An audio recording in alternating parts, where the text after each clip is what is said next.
Oh, tingnan nyo ang aking sili. Tingnan nyo. Ang laki-laki, ang taba-taba niya. Alam niyo kung bakit? Because of this. Yan. Hindi ko kasi tinatapon yan. Oh. Nung last time, kaliit lang ito. Pero ngayon, tingnan mo naman yan. And, ito yung isa. Inaaraw-araw na to nung dito sa bahay. Yan, yan. Isang puno lang din yan. Magkatabi sila. Yan. Ito, ano to eh. Yan na buyo. Ayan at kaya tingnan mo yung dahon niya. Wala siyang bunga. Yan. Wala pang bunga yan. Ito, pangsigang yan. Yan. Hindi siya na-harvestan ng sobrang laki kasi araw-araw siyang kinukuhaan. Sarap na. Dito masarap dito pag ganitong oras. It's 4 PM na. Medyo mainit pa sa labas pero nandito kasi ako sa may gilid. May ano kasi dito. Puno ng duhat kaya hindi mainit. Hindi ganyan kasarap.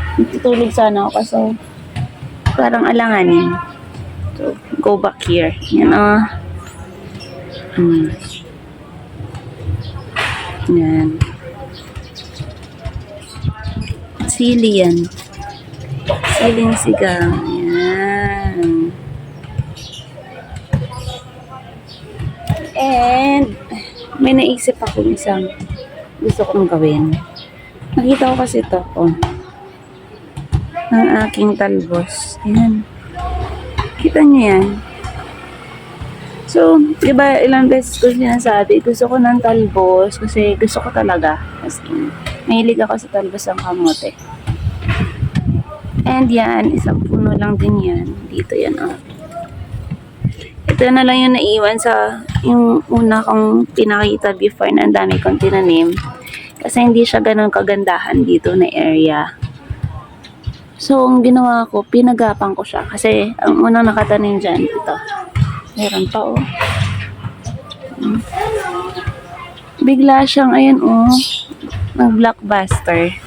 That's why, naisip ko, magtatanim ako ng talbos dito sa kabila. Ano, wala nang alugbate dyan, eh. Yan. Wala nang alugbate dyan. Naubos na yung alugbate. Kaya, ang ginawa ko, nung nakarang araw,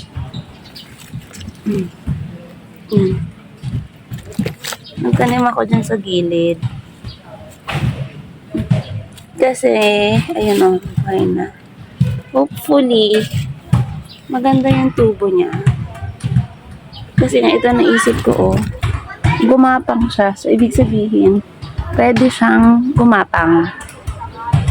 And since makitid yung space, and bare naman tong kabilang ano na to, since wala na ngayong alugbate, ayun yung alugbate, namatay na.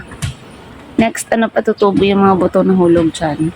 So, yun muna ang nilagay ko. So, tingnan na lang natin kung magiging successful. Yan, oh. Tingnan, buhay na, oh. Hanggang yun doon sa dulo, nilagyan ko yun. Sa gilid-gilid. Ito, ang mga dahon ng duhat. Ito talaga yan tinatanggal. Ang ano yan dito. So, yan. Taba-taba. Yan. Yan. At ang sarap ng hangin dito.